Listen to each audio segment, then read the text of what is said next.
The iPhone 15 Pro series overheats, the battery life is horrible, it breaks easy, the titanium discolors, it's the worst iPhone launch ever, is what people are saying. But it's actually great. During my week of using the phone without a case to get the full new design experience, I can't say I have anything bad to say about this phone. Does it overheat? Well, for me personally, it only overheated whenever I was charging via USB-C cable. But I recently did my camera comparison test against the 14 Pro Max. If you guys haven't seen it, go watch it. But I was outside for 4 to 5 hours and my 14 Pro Max got hotter than the 15 Pro Max. So I can't really say I'm experiencing anything out of the ordinary, but I know a lot of you are. I think most of the overheating issue is due to iOS 17, which by the way runs on many iPhones, not just the 15 series. But I think it's the Instagram application because iPhone did a test. And the iPhone 15, I'm not sure if it was the 15 Pro or the 15 Pro Max that he had, but it went up to 100 degrees just by having Instagram open. He wasn't swiping through Instagram, he wasn't looking at the reels, he just left it open on his profile and it just randomly got hot. And a lot of people are experiencing overheating on the Instagram application as well. So I don't know if it's an iOS 17 thing, I don't know if it's an Instagram thing. Whatever it is, there's something weird going on with the actual apps. So now let's talk about the discoloration of the titanium. Well, I actually can't talk about that because it doesn't discolor. I have no idea where people got this from.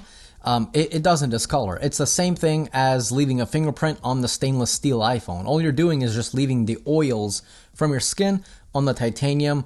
It leaves a fingerprint, you wipe it away. That's it. End of story. I have no idea how this even got into news articles.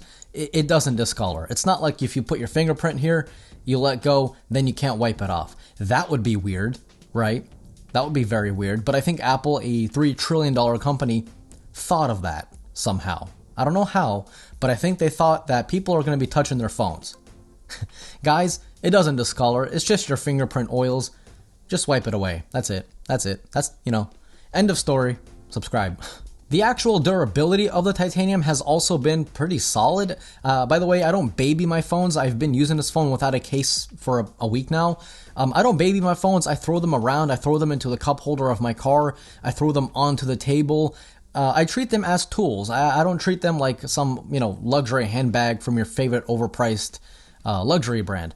I treat them as tools, and so far there's not a single scratch anywhere on the titanium. Nowhere. Not even near the USB-C port, which is kind of known for getting scratches because, whenever you come home drunk from the bar at 3 a.m., you're trying to plug it in, you can't quite get it until you finally do. We've all been there, right? Not a single scratch, but the screen has a really large gash in it. No idea how this happened. Hey, I guess I have a diamond in my pocket that I can't find to this day because it left a huge gash on the screen. Not a fan of that. That's the tricky thing about glass. You can either make it very scratch resistant or very drop resistant. You can't have both. So the more drop resistant glass is, the more scratch prone it's going to be, which is why Gorilla Glass 5 will continue to be my favorite.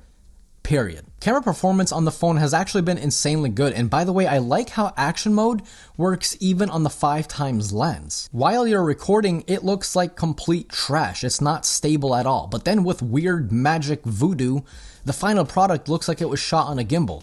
I have no idea how Apple does this. Actually, I do. It's just software. But, let me pretend I don't know what's going on, okay?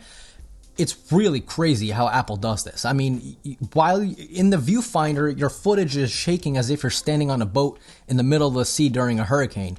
But then you just play it back and it's just like nice and smooth. It's so crazy. I'm not sure I'm not sure if I'm ever going to use it, right? Besides this review, but it's nice to have, I guess, So yeah, nice. When it comes to photos, they look really good. HDR has definitely seen a pretty large boost over the previous iPhones, as well as now photos defaulting to 24 megapixels, which is definitely noticeable. Now, this is amazing because not only does it capture 24 megapixels by default, but it now captures depth data by default. That's it. You just take a photo, 24 megapixels, it's a live photo, and it captures depth data. It's doing all of that at once. This is great because if you ever take a photo and then like months go by and then you look back on that photo, you're like, oh man, that photo would actually be really cool if it was a portrait mode photo. No problem. You can do that because it has the depth data. That is just so cool. People are saying Google and Samsung do the same thing with their like the portrait effect that you can add after the fact. But that's just AI. You know, it's not actual, there's no depth data. It's just AI seeing that, oh, there's a person there, let me cut them out. But with Apple's depth data, you actually get like the full portrait mode effect. Whenever it comes to video quality, the biggest increase, of course, would be the addition of 4K 60 ProRes, which is wild. It's 10 gigabytes of storage per minute. Can you imagine that per minute of recording? You've taken up 10 gigs? That's nuts, dude. But yeah, you can do that now with only by using external storage, or else it just defaults to 4K 30 if you actually want to record to the phone, which makes sense. I mean, no one's gonna, record 4K 60 ProRes on a phone and have it take up 10 gigs per minute. That's just absolutely bonkers. But yeah, you can do that now. And you can even use a dongle connected to your iPhone and still use any port.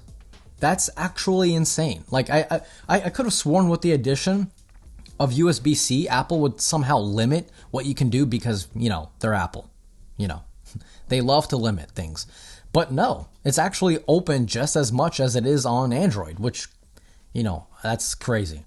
So, hey, good job, Apple. When it comes to the weight of the phone and the shape of the phone, it's also something that I absolutely love. As someone who spends a lot of time on social media because it's kind of my job, I really appreciate a comfortable device. And this phone is just so much comfier than the 14 Pro Max. The 14 Pro Max, which by the way I'm recording on right now, since it was so square, anytime I put my pinky on the bottom of the phone, the sharp edges, it would just hurt my finger until it cussed me out or just randomly started hurting, and I think I have arthritis, right? But not anymore with this phone. It's very rounded, it's very comfortable, very light. Not bad. I think it's the perfect mix of like not having a completely round phone like the iPhone 6, but also not having a completely square phone like the 14 Pro Max, right? Or the 14 series in general. It's the perfect middle ground, in my opinion. Don't shoot me. So let's talk about the battery. The battery life it's pretty good. I'm getting around 6 to 7 hours. I was really expecting to get, for it to get better than the 14 Pro Max, but to be honest, my 14 Pro Max also got roughly that. Of course, it depends what I'm doing. But, with the addition of the A17 or the A7, what's it called? The A17 Pro, the new chip on the iPhone 15 Pro series, it's super efficient, but Apple's upping the wattage of how that chip runs. So it's super efficient, but Apple's just like, let's make it not efficient. You know what I mean? Hey, Apple, can we take it down a notch?